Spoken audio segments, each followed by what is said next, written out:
அன்புள்ளங்களே, மாதா தொலைக்காட்சி நேயர்களே, நற்செய்தி மலர்கள் என்கின்ற இந்த நிகழ்ச்சிக்கு உங்களை அன்போடு வரவேற்கிறோம். உங்கள் அனைவருக்கும் எங்களுடைய வணக்கங்களும் வாழ்த்துக்களும். கடந்த வாரம் அருள் தந்தை கிறிஸ்டோபர் ஸ்டான்லி பிரதாப் நிறைய காரியங்களை பற்றி சொல்கிறார். குறிப்பாக அவருடைய தேவ வெள்ளத்தில் எப்படி கிடச்சிச்சின்னு நமக்கு நிறைய சொன்னார். அவங்களுடைய அம்மாவோடைய விசுவாசம், அதே போல் டெய்லியும் பூசிக்கு கூட்டிகிட்டு போவார். அதே போல் அங்கே இருக்க அருள் தந்தை ஜேம்ஸ், அவர் பூசுதி போடுற பசங்களுக்கு, இல்லை அதே போல் பூசிக்கு வரங்க பசங்களுக்கெல்லாம் நோட் பண்ணி ஒரு கிஃப்ட் கொடுப்பாரு அப்படின்லாம் சொல்லி அதன் வழியாக எனக்கு தேவலத்தில் கிடச்சிச்சின்ட்டு அழகாக சொன்னார். அதே போல் அவங்களுடைய அண்ணன் தான் குருவானவர் ஆகணும்னு சொல்லி ஆசைப்பட்டார். ஆனால் இவரை கடவுள் தேர்ந்தெடுத்து இன்றைக்கி நல்ல ஒரு குருவானவராக நம்ம முன்னாடி அமர்ந்து நமக்கு அவருடைய அனுபவங்களை நம்மோடு பகிர்ந்து கொண்டிருக்கிறார். வாருங்க, தொடர்ந்து அவருடைய அனுபவங்களை கேட்டு தெரிந்து கொள்வோம். ஃபாதர், ரொம்ப அழகாக சொன்னீங்க உங்களுடைய ஒகேஷன் பற்றி, அது போல் ஸ்டடீஸ் பற்றிலாம் சொன்னீங்க. நீங்கள் செமினரிக்கு போகிறதுக்கு முன்னாடி நிறைய ஃப்ரெண்ட்ஸ் இருந்திருப்பாங்க இல்லைங்களா? அவங்கள நீங்கள் செமினரிக்கு போகிறேன்னு சொல்லும்போது என்ன சொன்னாங்க? அது ஒரு அன்எக்ஸ்பெக்டட் தான். அவங்க எதிர்பார்க்கல. ஏன்னா நான் அதை பற்றி ஒன்றும் பெருசாக என்னுடைய நண்பர்களுடைய ஷேர் பண்ணதே இல்லை. இப்போ அவங்களுக்கு ஒரு ஷாக்காக தான் இருந்துச்சு. பட் நானும் பெருசாக அதை விளம்பரப்படுத்தலை. நான் ஃபாதருக்கு படிக்க போகிறேன் அப்படிங்கிறத பெருசாக நான் எல்லாத்துட்டையும் சொல்லலை. நான் அண்ணன் கூட போகணும் அப்படின்னு ஒரு ஆர்வம், அப்படியே போயிட்டு நான் அப்படியே கண்டினியூ பண்ண ஆரம்பிச்சிட்டேன் என்னுடைய ஸ்டடீஸை. அந்த ஆர்வம் இன்னும் கொஞ்சம் கொஞ்சமாக வளர ஆரம்பிச்சிச்சு. இப்போ தான் நான் ஒவ்வொருத்தடையாக சொல்கிறேன், நான் மதுரையில் படிக்கிறேன், இப்பதான் நான் சொல்ல ஆரம்பிக்கிறேன் என்னுடைய அனுபவத்தை. அடுத்தது நான் பெங்களூருக்கு போறேன், அப்போ பெங்களூர்ல படிக்கும்போது நான் இது படிச்சுட்டு இருக்கிறேன் அப்படிங்கிறத சொல்றேன். இப்போ அவங்களுக்குலாம் ஒரு சந்தோஷம், மகிழ்ச்சி. எதிர்பார்க்கல ஃபர்ஸ்ட், பட் அவங்க சந்தோஷப்பட்டாங்க. நான் முன்னாடி இருந்ததுக்கும் இப்போ இருக்கக்கூடியதுக்கும் நிறைய ஒரு வித்தியாசத்தை அவங்க பார்க்குறாங்க. என்னுடைய பழக்க வழக்கமாக இருக்கலாம், அவங்களுடைய பேசுகிற விதமாக இருக்கலாம், எல்லாமே அவங்களுக்கு ஒரு மாறுபட்டு தெரிஞ்சிச்சு.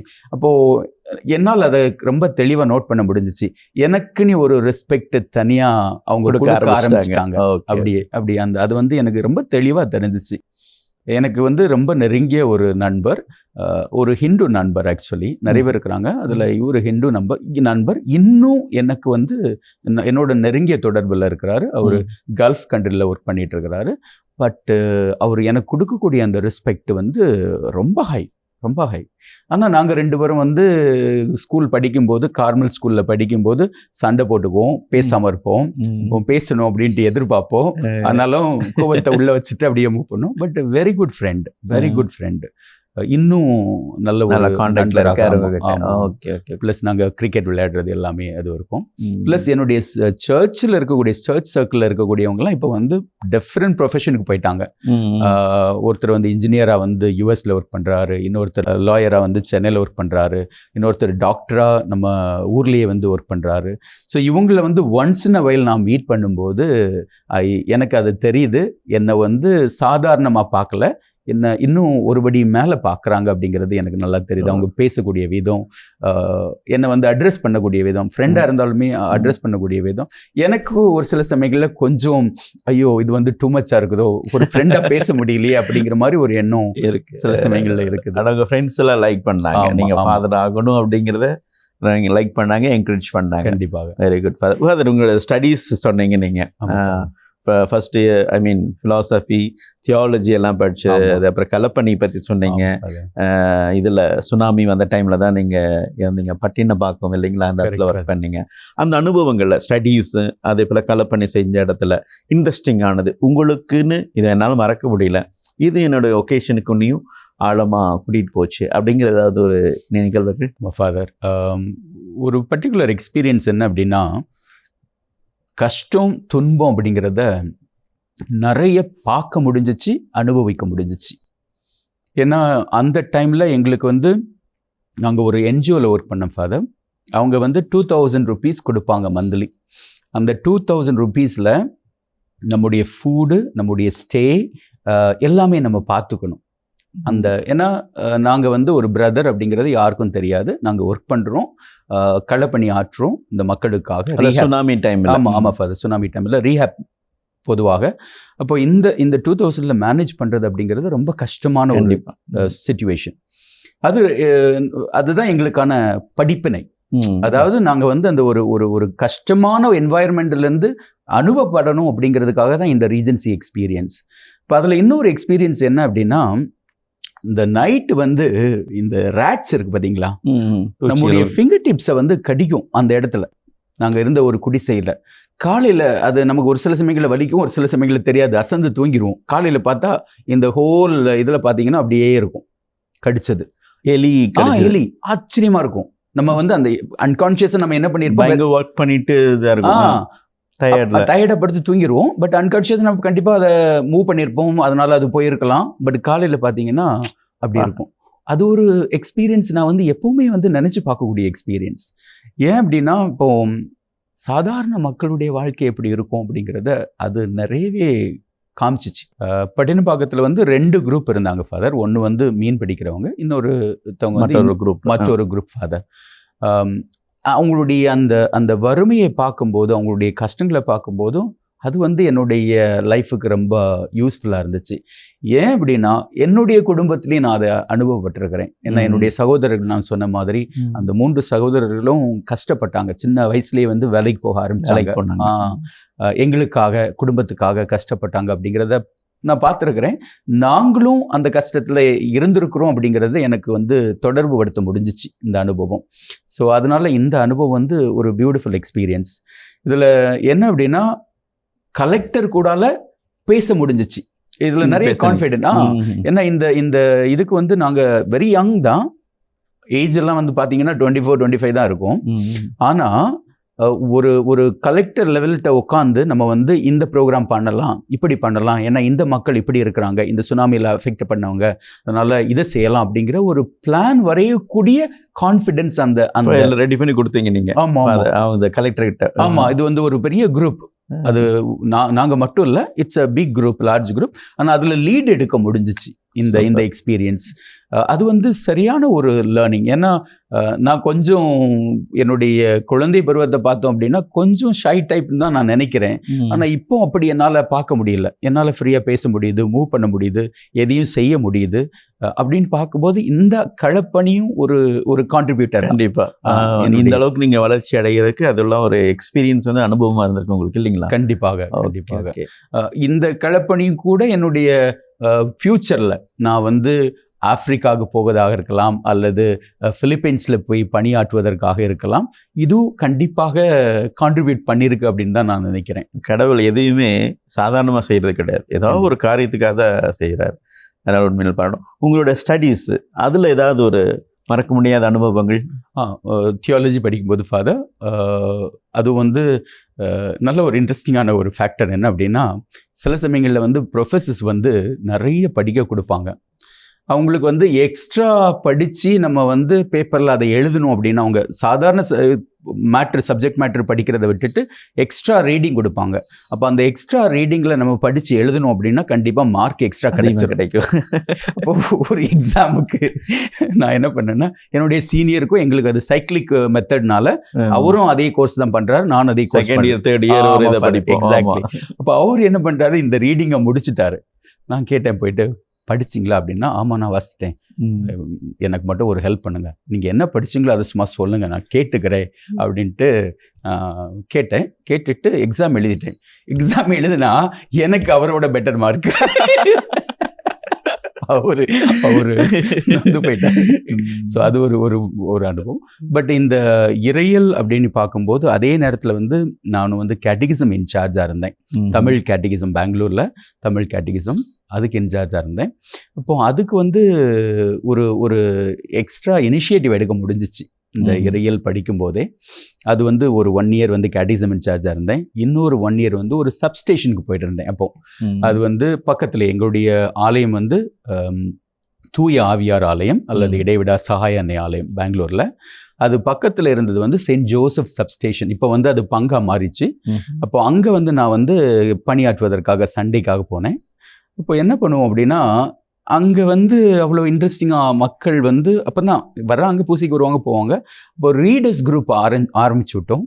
நான் இந்த தியாலஜி படிக்கும்போது அது மட்டும் இல்லாமல் அடுத்தது என்னாச்சு அப்படின்னா அந்த மக்களுக்கு ஒரு சந்தோஷம் என்ன அப்படின்னா, ஃபாதர் நம்ம ஈவினிங்ஸ்லலாம் ப்ரேயர் பண்ணலாம். இப்போ இந்த ரீடர்ஸ் குரூப் இருக்கிறாங்க இல்லையா, அவங்க வீட்டுக்கே போய் நம்ம ப்ரேயர் பண்ணலாம். அப்புறம் அதை வந்து நம்ம அப்படியே இந்த நம்ம ஹோல் பாரிஷ்க்கு எக்ஸ்டெண்ட் பண்ணலாம் அப்படின்னாங்க.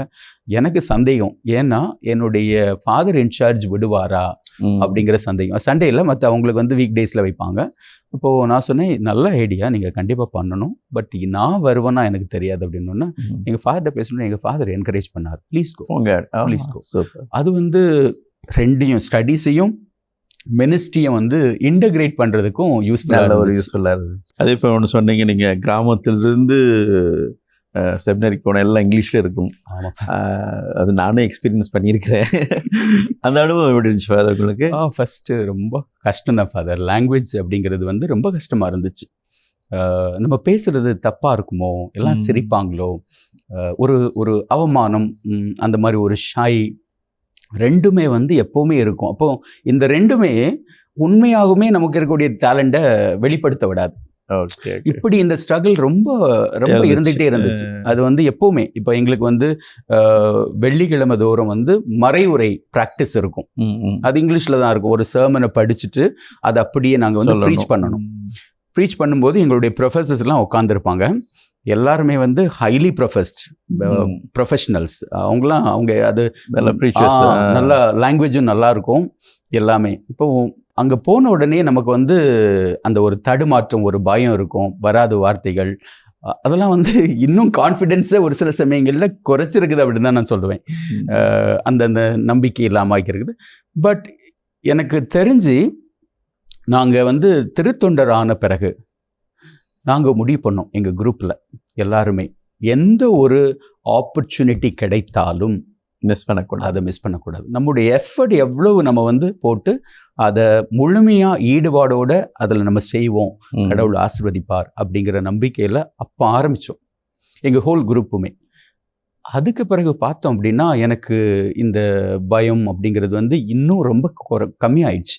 நல்லா கான்ஃபிடென்ட் ஆயிடுச்சு. அது வந்து இன்னும் ஆப்பிரிக்கா மிஷனில் இன்னும் அதிகமாயிடுச்சு. அந்த தன்னம்பிக்கை, கான்ஃபிடென்ட் வந்து இன்னும் அதிகமாயிடுச்சு அந்த ஆப்பிரிக்கா மிஷனால் அப்படின்னு நான் பார்க்குறேன். Okay father, nice.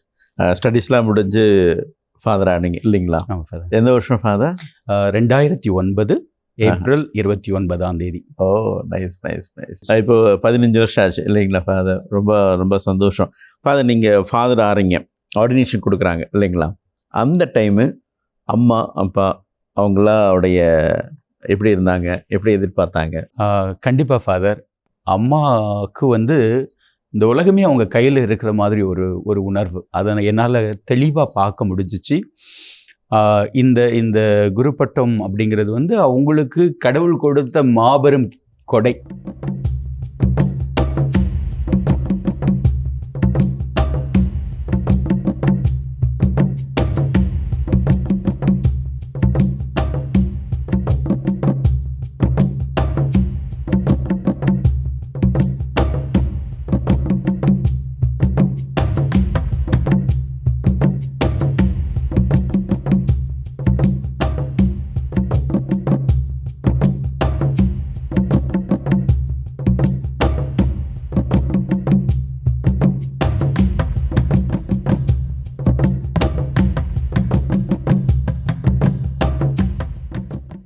நான் தான் குருவானவரான எனக்கு அது கடவுள் கொடுக்கப்பட்ட கொடையாக இருக்குது. ஆனால் அம்மாவுக்கு எப்படின்னா இது கடவுள் எனக்கு கொடுத்த மாபெரும் கொடை அப்படின்னு தான் அவங்க பார்த்தாங்க. அப்பாவுக்கும் சந்தோஷம், எல்லாருக்குமே வந்து அது ஒரு பெரிய செலிப்ரேஷன். என்னுடைய சகோதரர்கள் எல்லாம் வந்து முழுமையாக அதில் ஈடுபட்டாங்க. அதில் குறிப்பாக ஒரு சகோதரர் வந்து ரொம்ப முழு மூச்சோட எல்லா வேலையும் எடுத்து இந்த குரு பட்டத்துக்கான எல்லாமே அவர் வந்து முழுமையாக ஈடுபாடோடு செய்து பார்த்தேன். எனக்கு அது ரொம்ப சந்தோஷமாக இருந்துச்சு. என்னுடைய பங்குல நான் சொன்ன மாதிரி புனித ஜார்ஜியார் ஆலயத்தில் அதுதான் முதல் குரு பட்டம். நீங்க தான் ஃபர்ஸ்ட்? நான் ஃபர்ஸ்ட் இல்ல, ஆனா அந்த கோவில்ல வச்சிருக்கேன். எனக்கு முன்னாடி என்ன மறைமாவட்ட குருக்கள் எல்லாம் டைசஸ்ல கத்தீட்ரல் ஆவாங்க. கரெக்ட். சோ நீங்க தான் வந்து முதல். அது வந்து கிளை பங்காக இருந்தது. அப்புறம் பங்காகி அங்கே வந்து அது விழா வைக்கும்போது அது ஒரு மக்களுக்கும் அது ஒரு நல்ல செலிப்ரேஷன், சந்தோஷமா இருந்துச்சு. அது பங்கு மக்கள் பங்கு பெறவே எல்லாரும் ஒன்று சேர்ந்து செய்யும்போது இன்னும் மகிழ்ச்சியாக இருந்தது.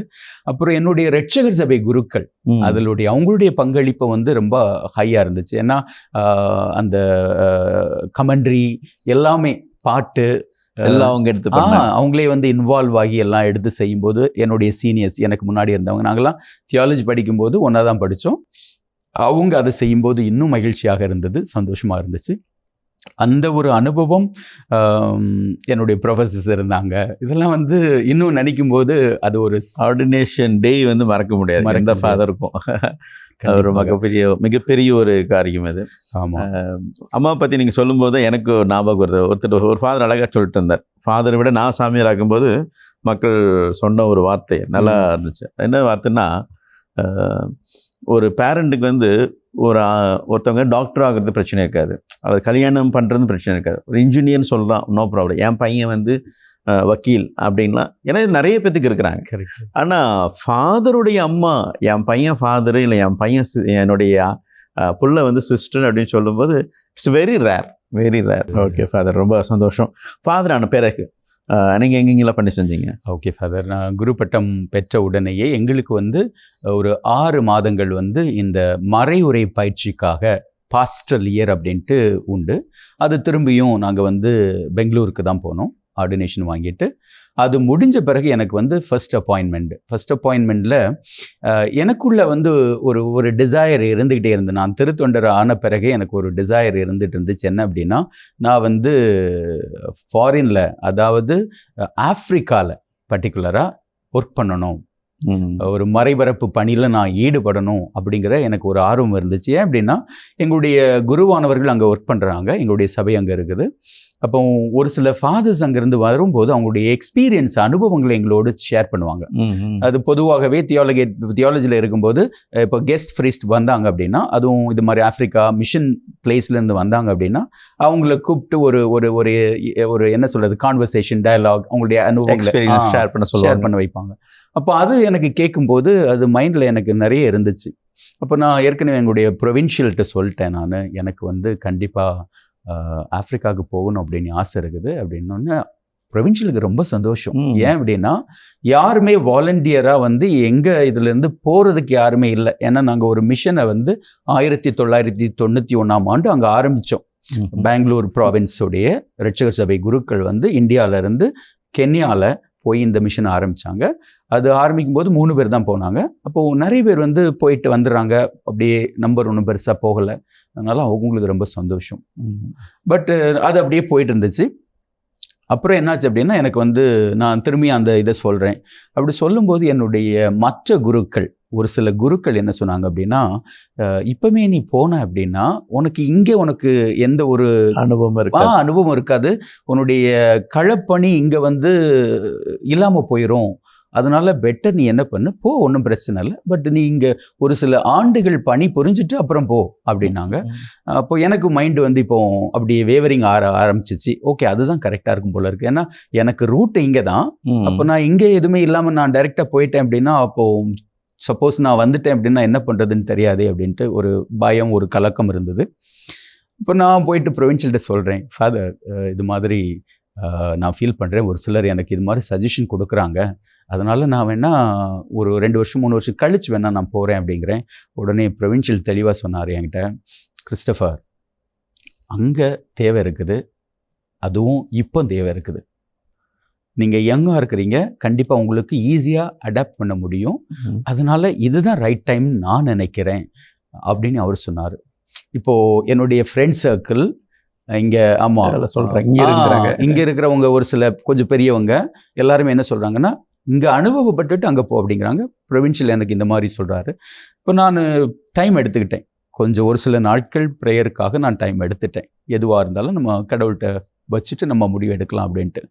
அப்போது முடிவு பண்ணிட்டேன் நான், எஸ் நான் வந்து அங்கே போகணும்னு ஆசைப்படுறேன், எனக்குள்ள அந்த ஒரு ஆர்வம் இருக்குது, அந்த ஆர்வம் அப்படியே கண்டினியூ ஆகட்டும் அப்படின்ட்டு நான் என்ன பண்ணுறேன், எனக்கு வந்து உடனே அப்பாயின்மெண்ட் வந்து அப்போ வந்து ஊட்டியில் கொடுக்குறாங்க. ஊட்டி கோத்தகிரி கம்யூனிட்டியில் ஒரு ஃபியூ மந்த்ஸ். அதுக்குள்ளே எனக்கு கெட்டி ரெடி ஆகணும், என்னுடைய வீசா ப்ராசஸ் எல்லாமே ரெடி ஆகணும், ப்ளஸ் ஒரு சில கோர்சஸ் நான் அட்டன் பண்ணோம் அப்படின்னு பிளான் பண்ணியிருந்தேன், கவுன்சிலிங் கோர்ஸ் அந்த மாதிரி. ஸோ அதுக்கான ஒரு தயாரிப்பு அந்த டைமில் போயிட்டு இருந்துச்சு. ஸோ அது முடிஞ்ச உடனே அங்கே போகிறது மாதிரி பிளான், கென்யாவுக்கு போகிற மாதிரி. அப்போ நான் ஏறக்குறைய 2009 2010 வரைக்கும் அந்த 1 ஆண்டு 6 மாதங்கள் நான் வந்து பெங்களூர்லேயும், இன்னும் இருக்கக்கூடிய 6 மாதங்களில் ஒரு 3 மாதங்கள் வந்து தவக்கால தியானம் மறைவரை நாங்கள் பொதுவாக ரட்சகர் சபை குருக்கள் பண்ணக்கூடியது, ஒவ்வொரு பங்குக்காக போவோம். அப்போ அந்த ஆண்டு வந்து எனக்கு 5 இடங்களில் வந்து மறைப்போதனை ஃபர்ஸ்ட் இயர்லே. அது ஒரு பெரிய அனுபவமாக இருந்துச்சு. அது முடிச்சுட்டு இப்போ என்னுடைய எல்லா பிளானுமே மிஷனுக்கு போகிறது, கென்யாவுக்கு போகிறது அப்படிங்கிற ஒரு ப்ரிப்பரேஷன் நடந்துட்டு இருக்குது. ஸோ அந்த 1 இயர் மட்டும் நான் இங்கே இருந்தேன். நெக்ஸ்ட் இயர் நான் கென்யாவுக்கு போயிட்டேன். அதை அழகாக சொன்னீங்க, நிறைய எக்ஸ்பீரியன்ஸ் சொன்னீங்க. குறிப்பாக ரொம்ப அழகாக சொன்னது வந்து இந்த களப்பணியில் வந்து எலியெலாம் கடிச்சிடுச்சு அப்படிலாம் சொன்னேன், அவ்வளோ கஷ்டம் இருந்துச்சுன்னு நீங்கள். ஆனால் அந்த கஷ்டம் வந்து ஆஃப்ரிக்கா போகிறதுக்கு எனக்கு யூஸ்ஃபுல்லாக இருந்துச்சுன்னு இப்போ சொல்கிறீங்க. ஸோ உண்மையாலுமே உங்களை பாராட்டுற எல்லா காரியத்தையும் பாசிட்டிவாக எடுத்துட்டீங்க. அது வந்து ரொம்ப நல்ல ஒரு காரியமாக இருக்கிறது. அன்பு நேயர்களே, ஃபாதர்கிட்ட இது ஒரு நல்ல காரியத்தை நம்ம இந்த வார்த்தையில் கற்றுக்குவோம். எது நடந்தாலும், எந்த துன்பம் கஷ்டம் வேதனை என்ன இருந்தாலும், அது கடவுள் ஏதாவது ஒரு காரியத்துக்காக தான் தராரு அப்படின்னு சொல்லிட்டு ஃபாதருடைய அனுபவத்தை நாமும் கற்றுக்குவோம். தொடர்ந்து பேசுவோம். அடுத்த வாரம் இன்னும் அதிகமான காரியங்களை, அனுபவங்களை அவரிடம் கேட்டு தெரிந்து கொள்வோம். அதுவரை உங்களிடமிருந்து விடைபெறுகிறோம். நன்றி, வணக்கம்.